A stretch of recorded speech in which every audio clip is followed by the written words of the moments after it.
I am so excited to speak to you. I found Oh, you on GTA Radio years ago, and okay, since okay. then I've been such a big fan. I mean, that album you dropped in October, Spirit Box, Bops Oh, After Bops, you are so good. oh, So I thank you. have to I ask you love the first. poster. I love the poster back there. Well, thank Oh, you. I mean, that kind of yeah. goes with my question is why horror? What is it about this genre that I think brings such a good filmmaker out of you? Oh, well, I think I don't know who said it, but I think it really is the genre that, anything goes, anything can happen. And I think that's just such an inspiring jump off. Just this feeling like there's it's just your imagination is the limits, really. Obviously, nowadays you can do some really surreal things in other genres. But I also just I also love comedy too, and making comedy based things because I just want to work on stuff that's fun. Making films is super hard. It's in a lot of cases a really dreadful experience. And I don't want to work on stuff that's not going to be fun. I want to go to Yeah. work every day and have a good time. I want everyone around me to be in a good, having a great time. I couldn't imagine working on a period drama or anything like that. Would just be a drag for me. I want to laugh on set, and I want to play music, and I want it to be fun. So I love all the other movies. I love all that. I will go buy tickets to go see those movies. But for me to take time from doing music and my life and all that stuff, it has to be fun for me. Okay, so no Victorian era Flying Lotus movie. Got it. Cool. I will watch out. I will Hey, keep an I eye out can't. for We that. can't. We if we can make it fun, if we can Yeah, make it absolutely. fun, No. worth doing. Yeah.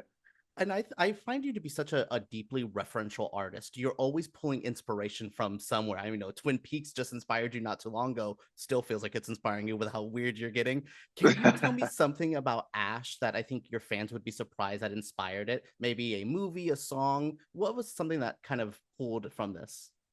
I think more than anything, without if no one knew anything about it, I think maybe more so video games were inspiring than more movies. I think just I've I watched a lot of films, studied a lot of films, but I when I read the script, it really made me feel like the survival horror games that I've played so many times. First thing you got to find is the flashlight, and figure out where you are and all the unlock the doors, and then there's literally a safe room, and like I made it so like when in the movie nothing happens in that room that's bad. Like everything's good. We don't call it the safe room, but it's a safe room, and it's got medical patches and stuff. It's like it's what it is. Um, it's just like little things like that. And the first person POV fighting, um, just there's a lot of stuff. There's Resident Evil, Dead Space, Silent Hill, all these games that I brought into this movie. Now I want to see the Flying Lotus Dino Crisis movie. That will Ooh, that I'm gonna put on my ooh, I'm gonna manifest that into the universe for us oh, because wow. Wow. Yo, I hadn't even thought of doing a movie about. Wow. That would be a sick ass movie. I'm just saying, I mean, just with your work and everything, I love that you pull from memory in this as well.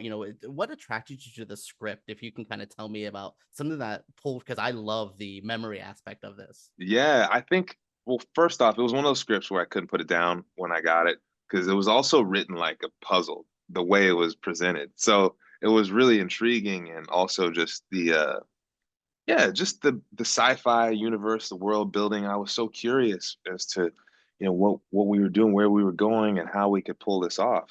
And like I said, it just had that video game feeling, and I just felt like, oh, I know what this needs. I know exactly what this needs. I got to do my thing. I got to put my little spin on this. I don't want it to end up in the wrong hands, you know. No, and I mean, I'm so But glad it ended up in your hands. I mean, just when I uh, got that 7 minute in title card, I was like, I'm in for a movie. This is it. I can't. Oh, I love it. Thank you so much, Philo. You're such thank you. a big artist that I loved looking out for. So I'm gonna look out for more movies from you. Dino Crisis. Some producer who heard this, give it to us, please. Thanks. I absolutely loved Ash. And as I heard with you guys saying, this movie's so hard to talk about without spoiling it.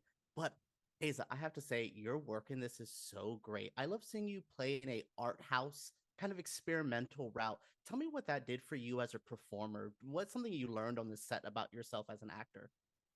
That's so sweet. I appreciate you for saying that. Thank you. This is the dream. That's why I took the role, the fact that you can kind of go in there. I think I have come from a lot of franchisey films when this came around.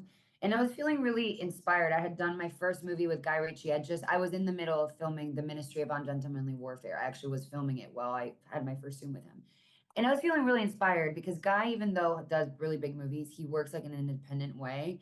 And it's really powwowy and you're really discovering as it goes. So I was feeling really good in that area of my creative journey. And I crave roles like this. I crave movies like this. I want to do things that are not necessarily what you would think. I Care a Lot that way. I did that Boots Riley movie that I just filmed that way. And if I had my way, I would do this all the time. I would only do movies this way.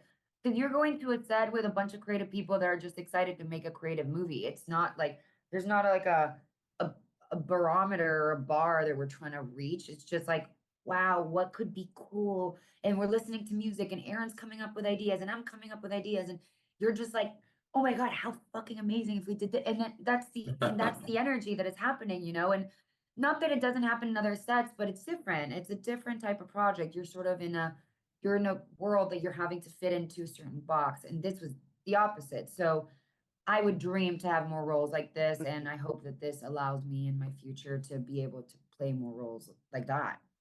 I hope so too. I think you were such like a giving performer here, and you had a wonderful scene partner for most of the movie with The Aaron. Aaron, powerhouse. I mean, Aaron, Thank you're you. also a powerhouse too. You get into this movie, and I'm instantly terrified, intrigued. I like you, but also like, what is going on? You're like, Tell what's me up with about. I? Yeah. Busy. It's basically Yeah. me meeting any man in my life ever. I'm like, oh, um, but no, I loved your work here. Can you talk about building that chemistry with Eiza? Just this like beautiful bond you guys built. Did you guys know each other before? Because it felt Yeah. old, like it felt like good friends. Yeah, We no, are.